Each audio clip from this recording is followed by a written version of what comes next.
नफरत की दीवार, जगत में बहा प्यार की धार। अगर है यीशु अपने साथ, अगर है सर पर उसका हाथ।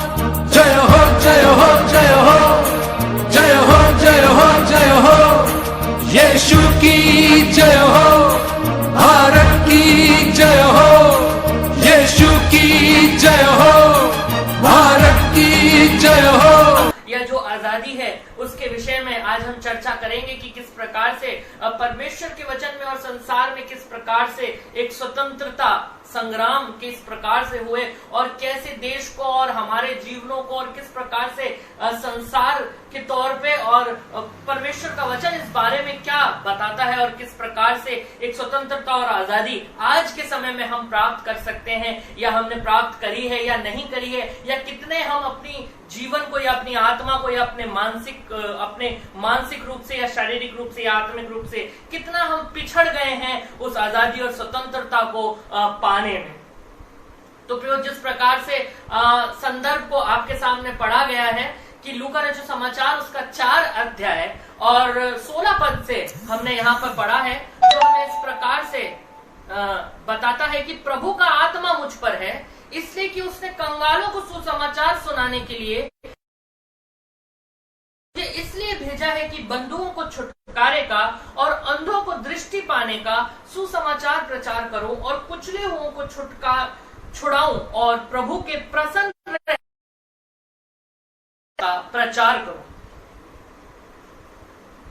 प्रियो, हम देखते हैं कि प्रभु यीशु मसीह परमेश्वर ने जिस प्रकार करी और मानव को एक बड़ा उपहार परमेश्वर ने दिया कि मानव के रूप में या किसी मशीन परमेश्वर ने नहीं बनाया। और इसलिए हम देखते हैं प्रियो कि परमेश्वर ने अपने स्वरूप के अनुसार हमें हमारी सृष्टि करी और परमेश्वर ने एक बड़ा रिस्क, एक बड़ा खतरा भी परमेश्वर ने लिया को स्वतंत्र विचारधारा के पीछे एक बड़ा उद्देश्य, एक बड़ा मकसद था कि किस के अनुसार अपनी इच्छा से मुझसे प्रेम करे, मुझसे बात करे, मेरे साथ संगति करे, और इसलिए स्वतंत्र विचारधारा दी है।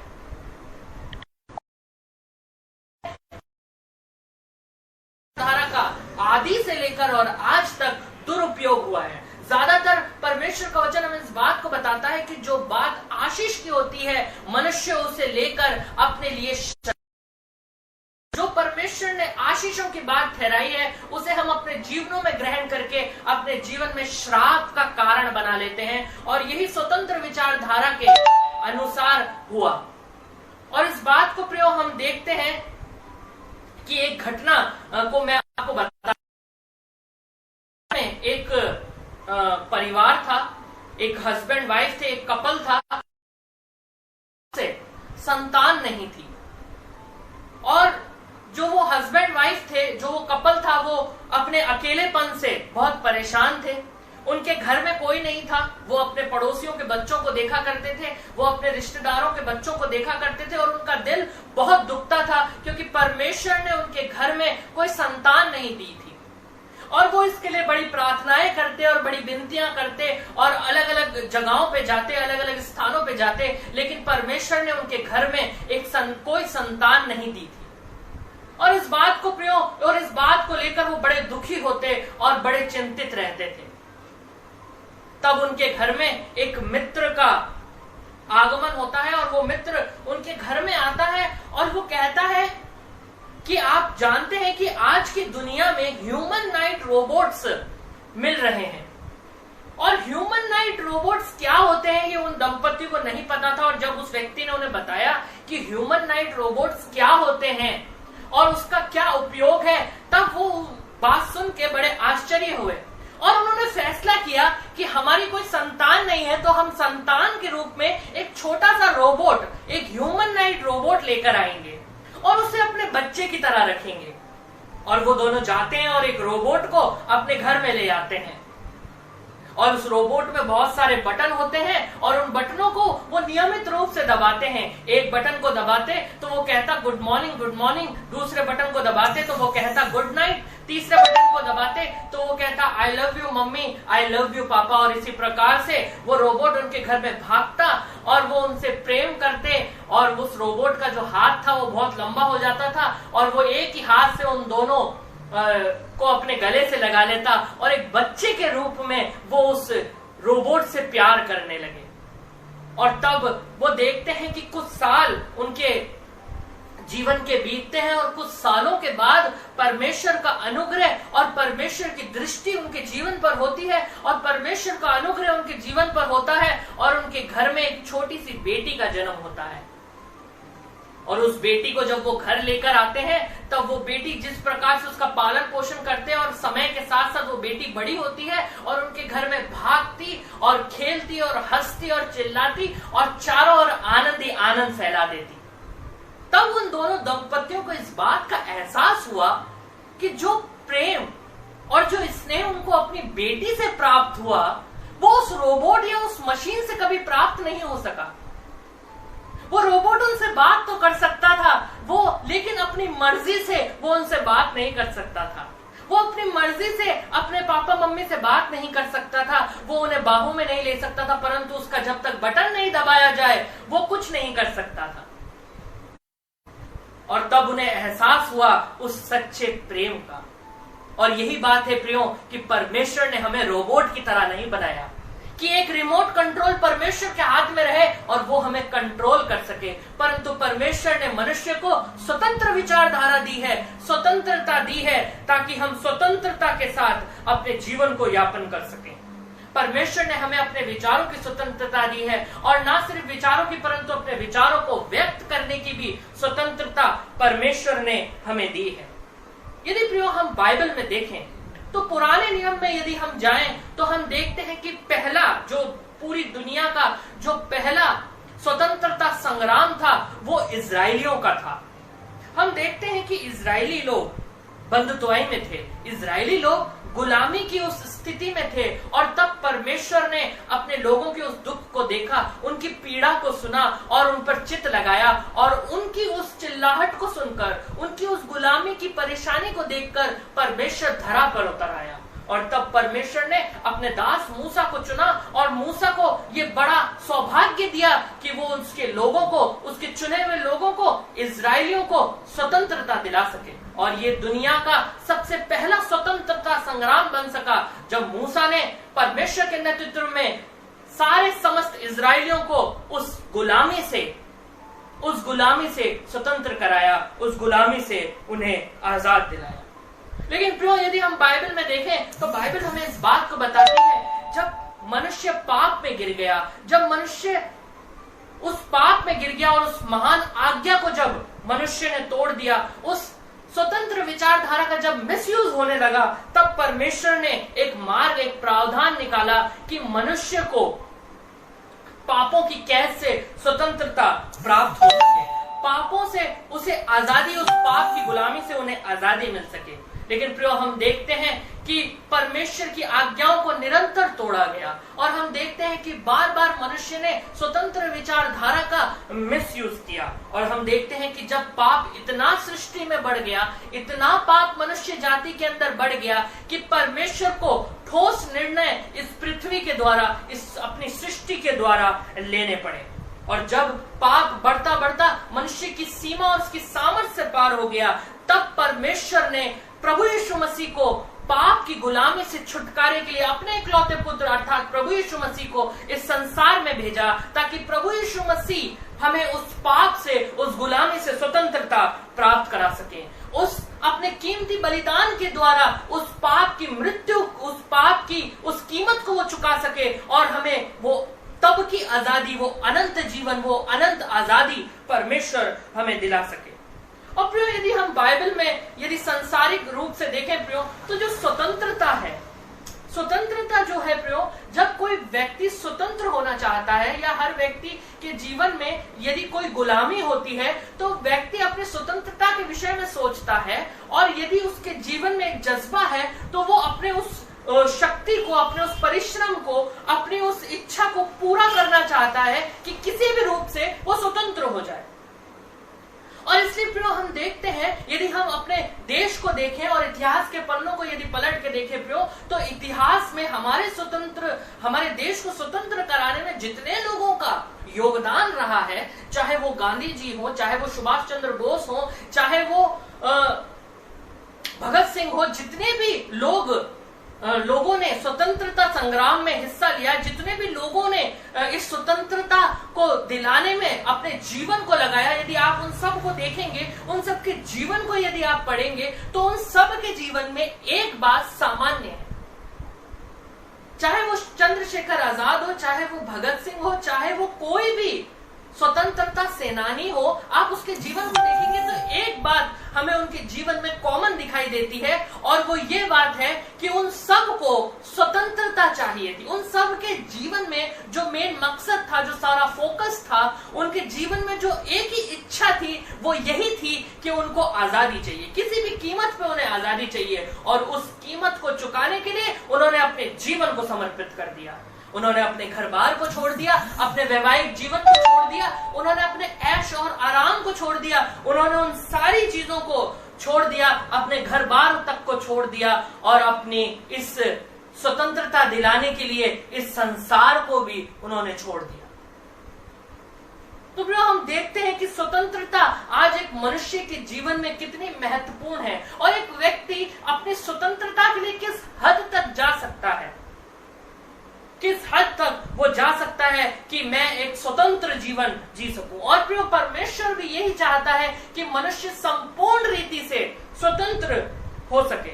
तो प्रियो जिस प्रकार से आज हमने जिस संदर्भ को आपके सामने पढ़ा गया, लूका रचित समाचार उसका 4 अध्याय और उसके 18वें पद से जिस प्रकार से हमने संदर्भ को पढ़ा है, यहाँ पर हम इस घटना को देखते हैं कि किस प्रकार से जो प्रभु यीशु मसीह है वो नासरत के उस गांव में जाते हैं, और वहां के आराधनालय में किस प्रकार से प्रभु यीशु मसीह प्रचार कर रहे हैं। और प्रभु यीशु मसीह प्रचार कर रहे हैं, और वहां पर प्रभु यीशु मसीह को यशाया भविष्यवक्ता की पुस्तक मिली, और तब प्रभु यीशु मसीह इस संदर्भ को पढ़ते हैं, प्रभु का आत्मा मुझ पर है, इसलिए कि उसने कंगालों को सुसमाचार सुनाने के लिए मेरा अभिषेक किया है, और मुझे इसलिए भेजा है कि मैं बंधुओं को छुटकारे का और अंधों को दृष्टि पाने का सुसमाचार प्रचार करूं, और कुचले हुओं को छुड़ाने का।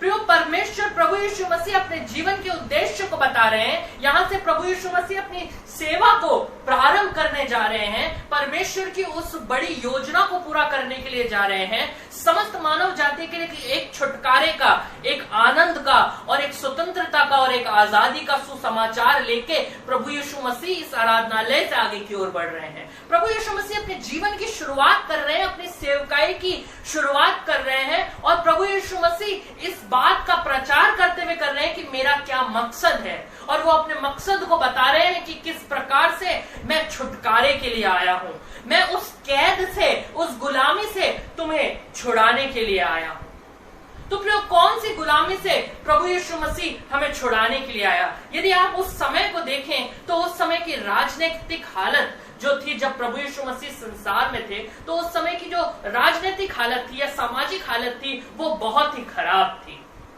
एक अच्छे राजा की आवश्यकता उस समय यरूशलेम को थी। एक अच्छे राजा और एक अच्छे अगुवे की तलाश उस समय लोग कर रहे थे, और सभी लोग मसीहा का इंतजार कर रहे थे। कुछ लोगों का ये कहना था कि वो दाऊद के वंश से होगा, कुछ लोगों का कहना था कि वो राजा के वंश से होगा, और अलग अलग लोगों की अलग अलग मान्यताएं थी कि किस प्रकार से एक राजा हमारे बीच में किस प्रकार से आएगा। तो प्रियो जो बात है वो ये है कि ना सिर्फ राजनीतिक छुटकारे की या राजनीतिक स्वतंत्रता की बात है, परंतु जो बात है प्रियो वो ये है कि आज हमारा देश तो आजाद हो चुका है प्रियो। आज देश को आजाद हुए 73 इयर्स हो चुके हैं, लेकिन क्या प्रियो आज हमारा देश पाप से आजाद है? क्या आज मनुष्य जाति या हमारा जीवन पाप की उस गुलामी से आजाद हुआ है? क्या हम पाप से आजाद हुए हैं, जिसके लिए प्रभु यीशु मसीह ने अपने कीमती लहू को बहाया, जिसके लिए उसने क्रूस सहा, कीले सही और कोड़े सहे, जिसने अपमान सहा, अपने मुंह पे थुकवाया, अपने वस्त्रों को फड़वाया, वो सारा अपमान जो प्रभु यीशु मसीह ने सहा हमारी स्वतंत्रता और हमारी आजादी के लिए, क्या आज उस सच्ची स्वतंत्रता और आजादी का अनुभव हमने अपने जीवनों में किया है? क्या प्रभु यीशु मसीह की संपूर्णता का, उसकी दिव्यता का अनुभव हमने आज अपने जीवन में किया है? और इसलिए प्रियो, परमेश्वर का वचन हमें बता रहा है, इस संदर्भ के द्वारा हमें इस बात को समझने का प्रयास करना है कि जो सच्ची स्वतंत्रता है आज वो सिर्फ और सिर्फ प्रभु यीशु मसीह के हाथ में है। जो सच्ची स्वतंत्रता है वो सिर्फ और सिर्फ प्रभु यीशु मसीह के हाथों में है और वो यीशु मसीह में है। तो इस संदर्भ में प्रियो 3 बातों की ओर मैं आपका ध्यान आकर्षित करूंगा। तो जो पहली बात है कि प्रभु यीशु मसीह में यदि सच्ची स्वतंत्रता है, तो पहली बात जो परमेश्वर का वचन हमें बताता है कि प्रभु यीशु मसीह हमें शारीरिक रूप से स्वतंत्र करता है। प्रभु यीशु मसीह हमें शारीरिक रूप से स्वतंत्रता देता है, शारीरिक रूप से वो हमें आजादी देता है। स्वतंत्रता का ये अर्थ नहीं है प्रियो कि जैसा हमारा मन करे वैसे हम कार्य को कर सकते हैं, परंतु प्रियो हम देखते हैं कि जिस प्रकार से आज हमारा देश आजाद हो चुका है, लेकिन हम अपनी मर्जी से या अपने मन से अपने देश में कुछ नहीं कर सकते। देश का एक संविधान है, एक लॉ है और उसके अनुसार हमें चलना है। एक देश के नागरिक को उस संविधान के अनुसार चलना होता है। और उसी प्रकार से प्रियो कि परमेश्वर ने हमें आज आजादी दी है, तो हमारा संविधान आज परमेश्वर का वचन है। परमेश्वर और आज रूप में पवित्र शास्त्र बाइबल हमें दिया है कि चलाना है, इसकी सारी आज्ञाओं को और व्यवस्था को हमें मानना है, इसको अपने जीवन के लिए प्रकाश बनाना है जिससे हमारा जीवन प्रकाशित हो सके। इसके वचनों को अपने जीवन में हमें ग्रहण करना है ताकि हम परमेश्वर के सामने एक अच्छी कुश्ती लड़ सकें, हम संसार में एक अच्छी कुश्ती लड़ सकें और परमेश्वर के उस मुकुट को जो वो हमें देगा, उस इनाम को, उस बड़े प्रतिफल को पाने के योग्य बन सकें, उस अनंत जीवन को पाने के योग्य बन सकें। इसलिए इस संविधान अर्थात इस पवित्र शास्त्र बाइबल के अनुसार चलने को परमेश्वर का वचन हमें बताता है। तो प्रभु यीशु मसीह हमें शारीरिक स्वतंत्रता देता है और प्रभु यीशु मसीह ने संपूर्ण रीति से हमें अलग अलग तरीकों से स्वतंत्र किया। यदि आप बाइबल में देखें तो पहला यूहन्ना उसका 2 अध्याय उसका 16 पद, पहला यूहन्ना उसका 2 अध्याय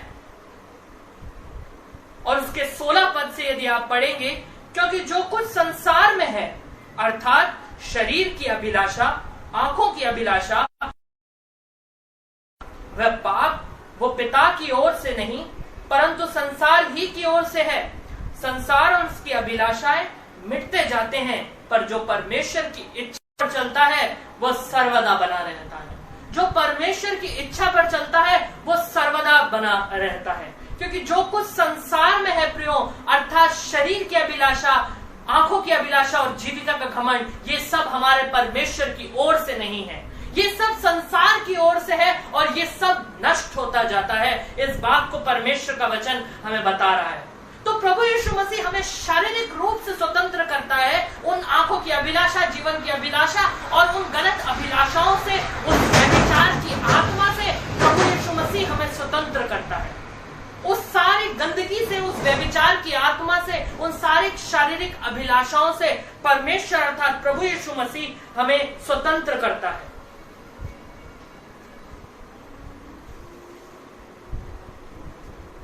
तो प्रियो, ना सिर्फ प्रभु यीशु मसीह हमें शारीरिक रूप से स्वतंत्र करता है, परंतु प्रभु यीशु मसीह हमें मानसिक रूप से भी स्वतंत्र करता है। यदि प्रियो हम बाइबल में देखें तो पवित्र शास्त्र बाइबल हमें इस बात को बताता है कि जो पाप करता है वो पाप का दास है और ये एक मानसिक समस्या है। जो पाप करता है वो पाप का दास है। और प्रियो, इसलिए किसी परमेश्वर के दास ने कहा है कि अच्छाई के लिए हमें परिश्रम करना पड़ता है, परंतु बुराई अपने आप हमारे जीवन, अच्छा व्यवहार, इज्जत से बात करना, उन्हें सम्मान देना, दूसरों को प्रोत्साहित करना, ये सारी बातें हमें सीखनी पड़ती है। जलन रखना, किसी से झगड़ा कर लेना, किसी से लड़ाई कर लेना, किसी के प्रति अपने मन में क्रोध रखना, किसी को अपने से छोटा समझना, ये जो जितनी भी बुरी बातें हैं प्रियो, ये सब हमें कोई नहीं सिखाता। ये अपने आप उस बीच के द्वारा, वो बीज जो आदम के द्वारा हमारी इस मनुष्य जाति में चला आ रहा है, उसके द्वारा आज भी वो बातें हमारे जीवन में नासमझी को बताती हैं।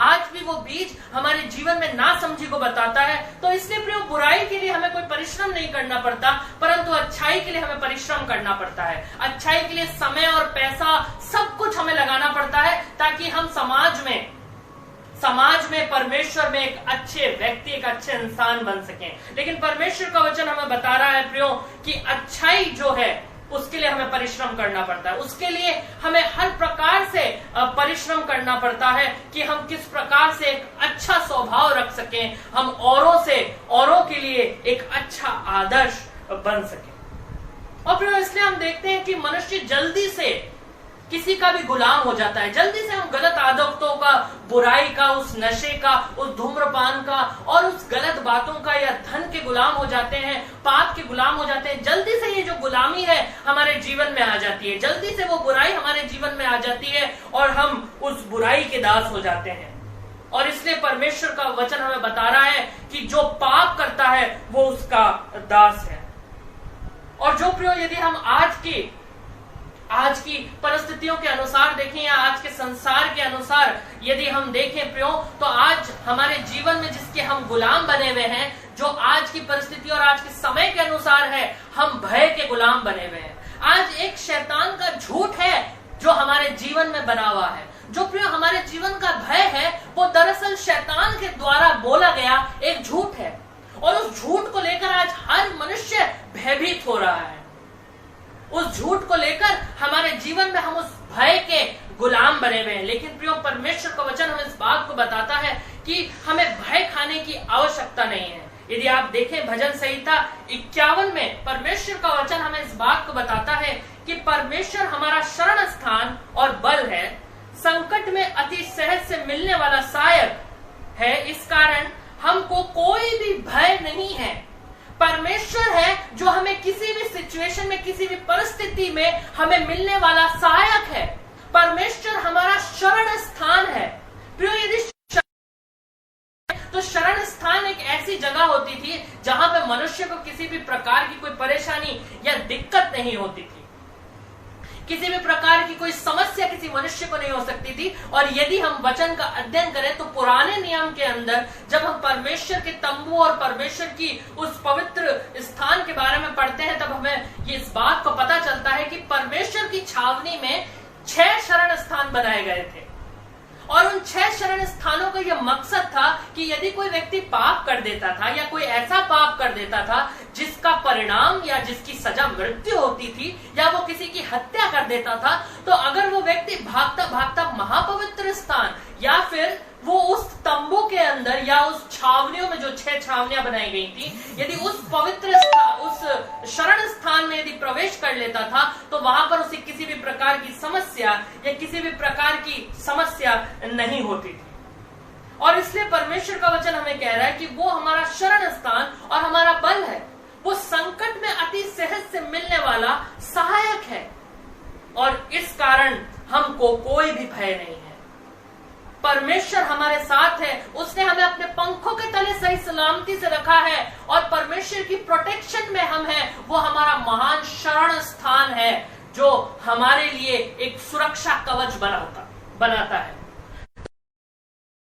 भय खाने की कोई आवश्यकता नहीं है। और इसलिए पौलुस भी प्रियो अपने जीवन की गवाही देता है और अपने जीवन से बताता है कि मेरे लिए जीना मसीह और मर जाना लाभ है। मैं यदि जी रहा हूं तो परमेश्वर की स्वतंत्रता और उसकी आजादी के अनुसार, परंतु यदि मैं मर जाऊं तो वो मेरे लिए लाभ है कि इस शारीरिक पीड़ा से, इन शरीर की अभिलाषाओं से मैं स्वतंत्र हो जाऊंगा। यदि मैं जीवित हूं तो मसीह के लिए और मर जाऊं तो ये लाभ है। ये लाभ क्यों है प्रियो? क्योंकि शरीर की गुलामी से, आंखों की अभिलाषा, जीवन की अभिलाषा और जीविका के घमंड से हमें स्वतंत्रता प्रभु यीशु मसीह के द्वारा मिलती है। और इसलिए पौलुस कह रहा है मेरे लिए जीना मसीह और मर जाना लाभ है। तो प्रियो, ना सिर्फ प्रभु यीशु मसीह हमें शारीरिक स्वतंत्रता, प्रभु यीशु मसीह हमें मानसिक, यीशु मसीह हमें आत्मिक स्वतंत्रता भी देता है। प्रभु यीशु मसीह हमें आत्मिक स्वतंत्रता देता है। प्रियो, आज जो हमारे जीवन की जो समस्या है, जो हमारे जीवन का सबसे बड़ा रोग है या हमारे जीवन की जो सबसे बड़ी बीमारी है प्रियो, वो कैंसर से अधिक खतरनाक है, एड्स या फिर इस कोविड-19 से भी अधिक खतरनाक है, और वो बीमारी है पाप की बीमारी। वो समस्या है पाप की समस्या, वो पाप जो हमारी आत्मा का विनाश कर रहा है।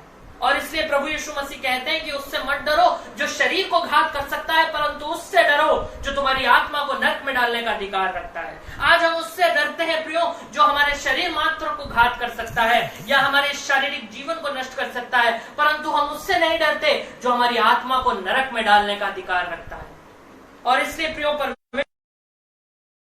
परमेश्वर आज हमें आत्मिक रूप से भी स्वतंत्र करता है। परमेश्वर हमें आत्मिक रूप से एक आजादी देता है। जिस आत्मा में आज पाप है, जिसमें बुराई है, जिसके गुलाम आज हम बने हुए हैं, उन सारी बातों से परमेश्वर उस पाप से हमें स्वतंत्रता देता है। और इसलिए प्रियो किसी परमेश्वर के दास ने कहा है कि पाप करने में आज जितना हमें जितना प्रकाश मिल रहा है, पाप करने के बाद उतना ही अंधकार हमें प्राप्त होगा। पाप करने में आज जितना आनंद हमें मिल रहा है, उस पाप के बाद उतना ही दुख और शोक। आज जितना आनंद हम पाप में ले रहे हैं, कल उतनी ही पीड़ा और उतना ही दर्द उस पाप के कारण हमारे जीवन में होगा। और इसलिए प्रियो पहला पत्रस, दूसरा पत्रस उसका 2 अध्याय उसके 19वें पद में परमेश्वर का वचन हमें इस प्रकार से बताता है कि तुम्हें स्वतंत्र होने की प्रतिज्ञा जो देते हैं, पर आप ही षडांत के दास हैं, क्योंकि जो व्यक्ति जिससे हार गया वो उसका दास है, और जो प्रभु और उद्धारकर्ता यीशु मसीह की पहचान के द्वारा संसार की नाना प्रकार की अशुद्धता से बच निकले और फिर उसमें फंस कर हार गए, तो उनकी दशा पहले से भी बुरी हो गई। और इसलिए प्रियो परमेश्वर का वचन पत्रस हमें इस बात को बता रहा है कि जो जिससे हार गया वो उसका गुलाम है। जो जिससे हार गया वो उसका गुलाम है। आज हम नशे से हार जाते हैं, हम व्यभिचार से हार जाते हैं, हमारे जीवन में जो भी दुष्टता आती है, जो हमारे जीवन में जितने भी आकर्षण आते हैं, हम उनसे हार जाते हैं। और ज्यादातर जो जवान है वो इस बात को कहते हैं कि हम क्या करें, हम अभी जवान हैं, हमारे जीवन में उत्साह है, उमंग है, और जब ये अश्लीलता और ये बुराई और ये नशा और ये धूम्रपान और जब ये नाना प्रकार जीवन में आती है, तब इनके सामने हम हार जाते हैं। लेकिन प्रियो परमेश्वर का वचन हमें बता रहा है कि जो जिससे हार गया वो उसका गुलाम हो गया। यदि आप नशे से हार गए, यदि आप धूम्रपान से हार गए, यदि आप व्यभिचार से हार गए, अश्लील चित्रों को देखने से हार गए, यदि आप उस अश्लीलता को करने से हार गए हैं, तो आज आप उसके दास हैं।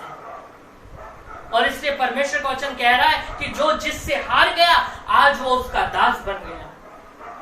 और इसलिए प्रियो परमेश्वर का वचन हमें बता रहा है कि प्रभु यीशु मसीह है जो हमें संपूर्ण रीति से आज आत्मा की स्वतंत्रता देता है। प्रभु यीशु मसीह हमें आत्मिक रूप से भी स्वतंत्र करता है, ना सिर्फ शारीरिक रूप से, ना सिर्फ मानसिक रूप से, परंतु प्रभु यीशु मसीह हमें आत्मिक स्वतंत्रता देता है। हमारी आत्मा को वो संपूर्ण छुटकारा देता है, हमारी आत्मा को अपने पवित्र लहू से उसने छुटकारा दे दिया है। लेकिन क्या आज इस स्वतंत्रता को, क्या इस आजादी को जो प्रभु यीशु मसीह में है, उसने अपने बड़े बलिदान के द्वारा जो स्वतंत्रता हमें दी है, जो आजादी उसने हमें दी है, क्या उसको हमने प्राप्त किया है? क्या संपूर्ण रीति से आज हमारा शरीर शारीरिक अभिलाषाओं से, क्या आज हमारी मानसिकता स्वतंत्र है उन बुरी बातों से, उस गलत व्यवहार से?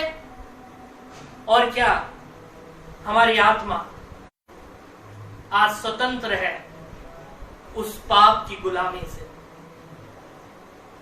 प्रियो आज जो समय दिया है, आज ये समय हमें दिया है कि हम अपने जीवन में बहुत बिजी रहा करते थे और हमारे जीवनों में बहुत सारे कार्य थे और हमारे पास समय नहीं था कि हम परमेश्वर के सम्मुख बैठकर उसकी आराधना कर सकें, अपने जीवन को एक्सपोज कर सकें, अपने जीवन की परेशानियों को, अपने जीवन के प्रति धन्यवाद को हम प्रभु यीशु मसीह के सामने रख सकें। आज परमेश्वर ने हमें अवसर दिया है कि किस प्रकार से हम अपने जीवन की परेशानियों को, अपने जीवन के दुखों को, अपने जीवन को परमेश्वर के सामने एक्सपोज कर सके।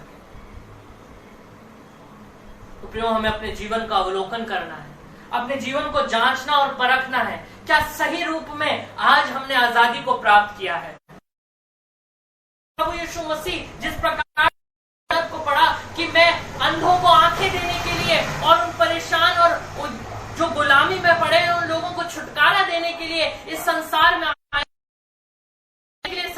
आए हूं, क्या उस बड़े बलिदान में को, प्रभु यीशु मसीह के उस बलिदान में क्या हमने आजादी दिला दी है? क्या आज हमारे शरीर आजाद हो चुके हैं? क्या हमारी मानसिकता आजाद हुई है? क्या प्रियो, हमारी आत्मा आजाद हुई है? और इसी बात को परमेश्वर का वचन आज हमसे पूछ रहा है। परमेश्वर का वचन हमें बता रहा है कि हमें किस प्रकार से आज संपूर्ण रीति से प्रभु यीशु मसीह के नाम में आजाद होने की आवश्यकता है। अब भी समय है प्रियो। प्रकाशित वाक्य उसके 4 अध्याय में परमेश्वर का वचन कहता है कि चेत जा, अब भी समय है, तू चेत जा, नहीं तो तेरी वेदी से तेरे दीवट को मैं हटा दूंगा। वो काली रात ना आ जाए उससे पहले प्रियो, आज हमें अपने जीवन का अवलोकन करना है, अपने जीवन को देखना और जांचना और समझने की आवश्यकता है कि क्या हमारी आजादी प्रभु यीशु मसीह में हो चुकी है। क्या उसके पवित्र लहू जो उसने हमारे खातिर बहाया, क्या उस पवित्र लहू के द्वारा हमें आजादी मिल चुकी है? क्या हमारी मानसिकता, क्या हमारी आत्मा, क्या हमारा शरीर आज प्रभु यीशु मसीह में आजाद हो चुका है? प्रियो, जब हम अपने जीवनों को देखें और परखें, अपने जीवन का अवलोकन करें कि क्या मैं मसीह में हूं या नहीं हूं, क्योंकि जो मसीह में है प्रियो वो नई सृष्टि है। पुरानी बातें बीत चुकी हैं, देखो वे सब नई हो चुकी हैं। क्या प्रियो, आज हम प्रभु यीशु मसीह में एक संपूर्ण स्वतंत्रता के साथ, क्या हम प्रभु यीशु मसीह में एक सच्ची स्वतंत्रता और एक सच्ची आजादी को पहचान पाए हैं?